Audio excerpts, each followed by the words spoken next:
Hello friends, welcome to our channel all in one Telugu to English. తెలుగులో నాకు ముందే తెలుసు, ఆమెకు ముందే తెలుసు, వాడు వస్తాడని నాకు ముందే తెలుసు, లేదా అతను వస్తాడని నాకు ముందే తెలుసు, ఇది జరుగుతుందని నాకు ముందే తెలుసు. ఇవే కాకుండా ఇలాంటి చాలా వాక్యాలను ఇంగ్లీష్లో ఏ విధంగా చెప్పాలో ఈ వీడియోలో తెలుసుకోబోతున్నారు. నాకు ముందే తెలుసు, ఐ నో బిఫోర్ ఓన్లీ. ఆమెకు ముందే తెలుసు, షీ నో బిఫోర్. వాడు వస్తాడని నాకు ముందే తెలుసు, I am knowing this already. ఇది జరుగుతుందని నాకు ముందే తెలుసు, I know already this will happen. మీరు కూడా ఇలా మాట్లాడుతున్నారా? అయితే మీరు గ్రామర్ తప్పు చేస్తున్నట్టే. ఈ వీడియో చివరి వరకు చూస్తే ఐ ఆల్రెడీ నో అనే స్ట్రక్చర్ మీకు పూర్తిగా క్లియర్ అవుతుంది. కాబట్టి వీడియోని ఎండ్ వరకు చూడండి. ఎండ్ వరకు చూసిన వారికి ఈ వీడియో అనేది ఖచ్చితంగా నచ్చుతుందనే నేను అనుకుంటున్నాను. Next, very common mistakes. కామన్‌గా చేసే మిస్టేక్స్ ఏ విధంగా ఉంటాయి? I know before only. నాకు ముందే తెలుసు. ఈ సెంటెన్స్ కరెక్టా? కాదు. ఎందుకంటే తెలుగులో ముందే అంటాం. కాబట్టి బిఫోర్ ఓన్లీ అని డైరెక్ట్‌గా ట్రాన్స్‌లేట్ చేస్తాం. ముందే అన్న దానిని బిఫోర్ ఓన్లీ అని ట్రాన్స్‌లేట్ చేస్తూ ఉంటాం. కానీ అది రాంగ్. ఇంగ్లీష్‌లో బిఫోర్ ఓన్లీ అనేది సరైన పదం కాదు. దానికి బదులుగా ఆల్రెడీ అని వాడతాము. ఆల్రెడీ బిఫోర్ ఓన్లీ కాకుండా ఆల్రెడీ అని వాడుతూ ఉంటాము. Correct sentence I already know. నాకు ముందే తెలుసు అని అంటూ ఉంటాం. Next, she already know it. ఆమెకు ముందే తెలుసు. హీ, షీ, ఇట్ వచ్చినప్పుడు వర్బ్‌కి ఖచ్చితంగా ఎస్ చేర్చాలి. కాబట్టి నో కాదు, నోస్ అని రావాలి. ఇక్కడ నో అని వచ్చింది. నోస్ అని రావాలి. She already knows it. She already knows it. I am working this already. నాకు ఇది ముందే తెలుసు. I am knowing this already. నాకు ఇది ముందే తెలుసు. ఈ సెంటెన్స్ కరెక్టా? ఇది కూడా రాంగ్. ఇంగ్లీష్‌లో నో అనే పదానికి ఎప్పుడు ఐఎన్‌జీ ఫార్మ్, ఇంగ్ ఫార్మ్ అనేది వాడకూడదు. నోయింగ్ అనకూడదు. తెలుసుకుంటున్నాను అన్నా కూడా నో అనే వాడాలి. కాబట్టి ఐ ఆల్రెడీ నో దిస్ అనేది correct. Already knowing this, I am knowing this అని అనకూడదు. ఐ ఆల్రెడీ నో దిస్ అని అనాలి. Next, I know already this will happen. గతంలో జరిగిన దాని గురించి చెప్పే సందర్భాలలో I know already this will happen అని అన్నప్పుడు ఇది జరుగుతుందని నాకు ముందే తెలుసు. ఈ సెంటెన్స్ కరెక్టా? ఇది కూడా రాంగ్. ఒక విషయం జరిగిపోయిన తర్వాత, ఏదైనా ఒక విషయం జరిగిపోయిన తర్వాత నాకు ముందే తెలుసు, మీకు ఆ విషయం ముందే తెలిస్తే నాకు ముందే తెలుసు అని చెప్పడానికి పాస్ట్ టెన్స్‌లో నోకి పాస్ట్ ఫార్మ్ అయిన న్యూ అని వాడాలి. Knew. I already knew this would happen. I already knew this would happen అని ఈ విధంగా చెప్పాలి. నెక్స్ట్, నాకు ముందే తెలుసు, ఆమెకు ముందే తెలుసు, వాడు వస్తాడని నాకు ముందే తెలుసు, ఇది జరుగుతుందని నాకు ముందే తెలుసు. ఈ విధంగా ఏదైనా వాక్యంలో ముందే తెలుసు అని పదం వచ్చినప్పుడు ఏదైనా ఒక విషయాన్ని ఇతరులు చెప్పకముందే ఆ విషయం మీకు ముందే తెలిస్తే మనకు తెలుసు అని చెప్పడానికి ఆల్రెడీ నో లేదా ఆల్రెడీ న్యూ అని ఉపయోగించాలి. దీనిని ఏ విధంగా ఉపయోగించాలి? సెంటెన్స్ ఏ విధంగా ఫార్మ్ చేయాలి? ఇప్పుడు తెలుసుకుందాం. ఇంపార్టెంట్ రూల్ ఏంటి? Structure subject plus already plus know లేదా నోస్ ప్లస్ ఆబ్జెక్ట్ ఈ విధంగా ఉంటుంది. దీనిని బేస్ చేసుకొని మనం సెంటెన్స్‌ని ఫార్మ్ చేయాలి. నాకు ఆ విషయం ముందే తెలుసు. నాకు ఆ విషయం ముందే తెలుసు అని చెప్పాలంటే ఐ ఆల్రెడీ నో దట్. ఏదైనా ఒక విషయం, ఆ విషయం అన్నాం కాబట్టి దట్ అని ఉపయోగించాము. ఇక్కడ ఆ విషయం అనేది ఆబ్జెక్ట్ అవుతుంది. I already know that. Subject ఏంటి? ఐ. ఆల్రెడీ.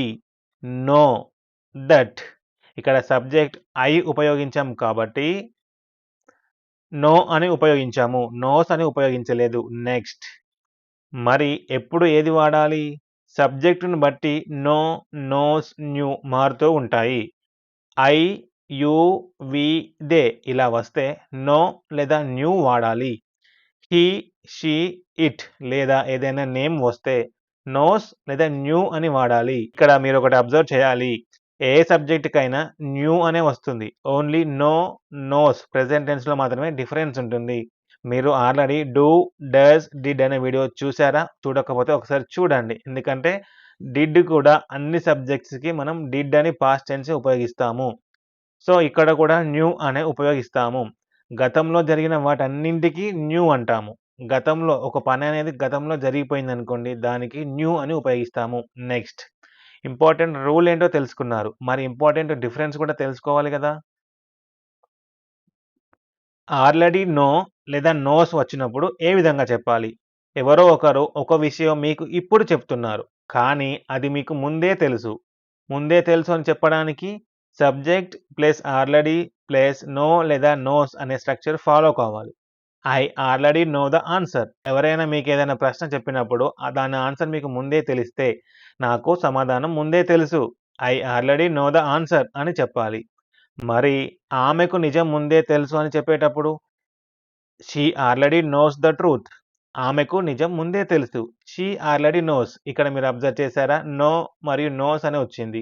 ఇక్కడ సబ్జెక్ట్ ఐ ఉంది కాబట్టి నో యూజ్ చేశాము. ఆ సబ్జెక్ట్ షీ ఉంది కాబట్టి నోస్ అని ఉపయోగించాము. ఆమెకు నిజం ముందే తెలుసు. ఆల్రెడీ నో లేదా నోస్ గురించి తెలుసుకున్నారు. Next already knew. న్యూ అని ఎప్పుడు ఉపయోగించాలి? గతంలోనే తెలిసిపోయి ఉంటే న్యూ అని ఉపయోగించాలి. ఒక సంఘటన జరిగిపోయింది.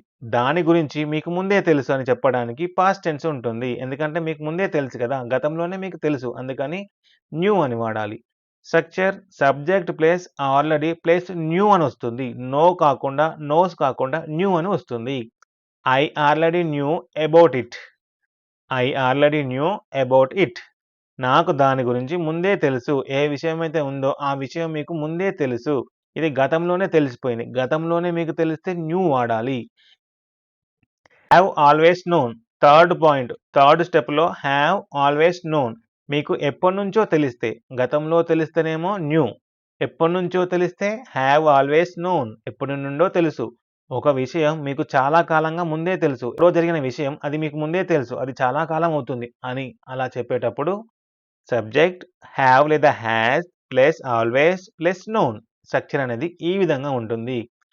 I have always known the truth. ఇంతవరకు నో, నోస్ లేదా న్యూ అని వాడాము. ఇక్కడ నోన్ అని ఉపయోగిస్తాము. వి3 ఎందుకు? హ్యావ్ లేదా హ్యాజ్ అని వచ్చింది గదా! ప్రెజెంట్ పర్ఫెక్ట్ టెన్స్ కాబట్టి హ్యావ్ లేదా హ్యాజ్ అని వస్తుంది.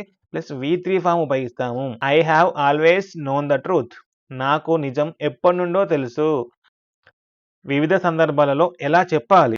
సింపుల్‌గా చెప్పడానికి ఐ ఆల్రెడీ నో. నాకు ముందే తెలుసు. I already knew that. నాకది ముందే తెలుసులే. ఆల్రెడీ తెలిసుంటే న్యూ. ప్రెజెంట్ టెన్స్‌లో తెలుసు అని చెప్పాలంటే నో వాడాలి. ఆల్రెడీ పాస్ట్ టెన్స్‌లోనే మీకు తెలిసి పాస్ట్ టెన్స్‌లో చెప్పాలంటే న్యూ అని వాడాలి. నెక్స్ట్ ప్రశ్న అడగడానికి ఏ విధంగా చెప్పాలి? Asking questions. Do you already know? నీకు ముందే తెలుసా? ఇది ప్రెజెంట్ టెన్స్‌లో ఉంటుంది. ఎందుకు? డూ అని ఉపయోగించాం కాబట్టి డూ యూ ఆల్రెడీ నో? నీకు ముందే తెలుసా? మరి పాస్ట్ టెన్స్‌లో అయితే did you already know? Did ఉపయోగించాం కాబట్టి వర్బ్ అనేది వి1 ఫామ్‌లోనే ఉండాలి. అందుకని ప్రెజెంట్ అయినా, పాస్ట్ అయినా నో అనే ఉపయోగించాము. Do you already know? Did you already know? ఈ సెంటెన్సెస్ 2 సేమ్ ఉన్నాయి. కానీ ఏ టెన్స్‌లో ఉన్నాయి? ఒకటేమో ప్రెజెంట్ టెన్స్, ఇంకొకటేమో పాస్ట్ టెన్స్.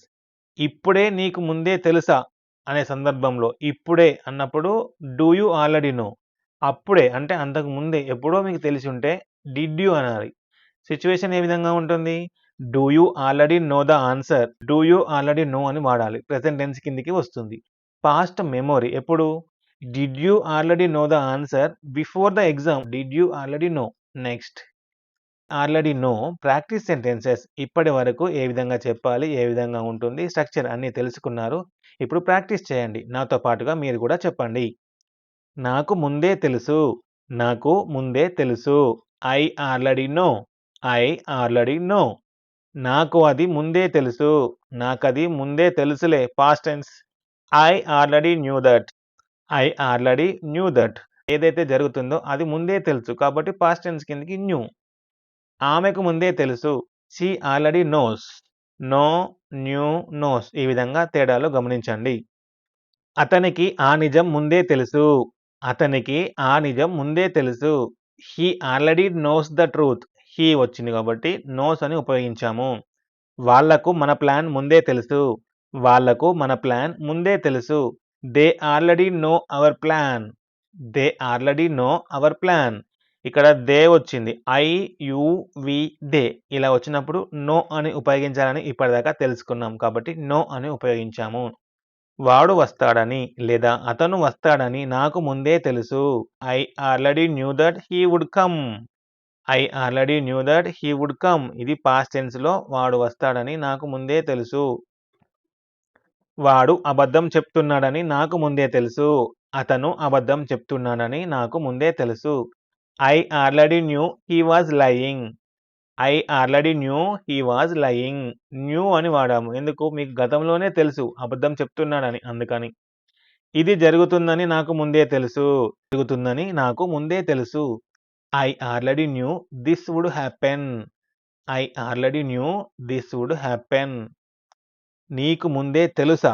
నీకు ముందే తెలుసా? Present tense. ఎందుకు? Do you already know? నీకు ముందే తెలుసా? Do you already know? Next. నీకు ఆ విషయం ముందే తెలుసా? నీకు ఆ విషయం ముందే తెలుసా? పాస్ట్ టెన్స్‌లో అంటే did you already know that? Did you already know that? ఎప్పుడు? బిఫోర్ ద ఎగ్జామ్ అన్నామనుకోండి. పరీక్ష ముందు నాకు ముందే తెలుసు. ఆమెకు ముందే తెలుసా? ఆమెకు ముందే తెలుసా? Does she already know? ఇక్కడ ప్రశ్న అడుగుతున్నాం కాబట్టి డస్ షీ అన్నాము. షీ డస్ అనలేదు. ఎందుకు? ప్రశ్న కాబట్టి. Does she already know? ఆమెకు ముందే తెలుసా? వాళ్ళకి ముందే ఎలా తెలుసు? ఎలా తెలుసు అని ప్రశ్న అడుగుతున్నాం. కాబట్టి హౌ? హౌ అంటే ఎలా కదా! అందుకని how do they already know? How do they already know? నీకు ముందే తెలిస్తే నాకెందుకు చెప్పలేదు? నీకు ముందే తెలిస్తే నాకెందుకు చెప్పలేదు? If you already knew why didn't you tell me? If you already knew నీకు ముందే తెలిస్తే నాకెందుకు చెప్పలేదు? Why didn't you tell me? నాకు ముందే తెలిసుంటే నేను వెళ్ళేవాడిని కాదు. నాకు ముందే తెలిసుంటే నేను వెళ్ళేవాడిని కాదు. If I had already known. If I had already known I wouldn't have gone. నేను వెళ్ళేవాడిని కాదు. మేము ఒకరికొకరు ముందే తెలుసు. మేము ఒకరికొకరు ముందే తెలుసు. We already know each other. కొంతమంది కొన్ని సినిమాలలో పెళ్లి చూపుల సందర్భంలో అతను నీకు ముందే తెలుసా అన్నప్పుడు ఇద్దరు ఏమని చెప్తారు? మేము ఒకరికొకరు ముందే తెలుసు అని చెప్పే సందర్భాలు ఉంటాయి కదా! We already know each other. We already know each other అని చెప్తూ ఉంటారు. నెక్స్ట్. ఇదంతా నీకు ముందే తెలుసా? ఏదైనా ఒక విషయం ఇదంతా నీకు ముందే తెలుసా? Did you know all this before hand? Did you know all this before hand? ఇదంతా నీకు ముందే తెలుసా? నాకు ఎప్పటి నుండో తెలుసు. I have always known. నాకు ఎప్పటినుండో తెలుసు. I have always known. మీకోసం చిన్న హోంవర్క్. క్లాస్ వినడం మాత్రమే కాదు, ప్రాక్టీస్ చేస్తేనే ఇంగ్లీష్ వస్తుంది. కంపల్సరీగా ప్రాక్టీస్ అనేది కంపల్సరీ చేయాలి. ఈరోజు క్లాస్ మీకు ఎంత బాగా అర్థమైందో టెస్ట్ చేసుకోవడానికి ఒక చిన్న హోంవర్క్ ఇస్తున్నాను. కామెంట్ సెక్షన్‌లో తెలియచేయండి. ఈ కింది ప్రశ్నలకు కామెంట్స్‌లో ఆన్సర్ చేయండి. దీనిని ఇంగ్లీష్‌లో ట్రాన్స్‌లేట్ చేయండి. ఇండియా మ్యాచ్ గెలుస్తుందని నాకు ముందే తెలుసు. ఇండియా మ్యాచ్ గెలుస్తుందని నాకు ముందే తెలుసు. తప్పు ఎక్కడుందో కనిపెట్టండి. Find the answer. He is already knowing my address. ఈ వాక్యంలో తప్పు ఉంది. కానీ దాన్ని కరెక్ట్ చేసి రాయండి.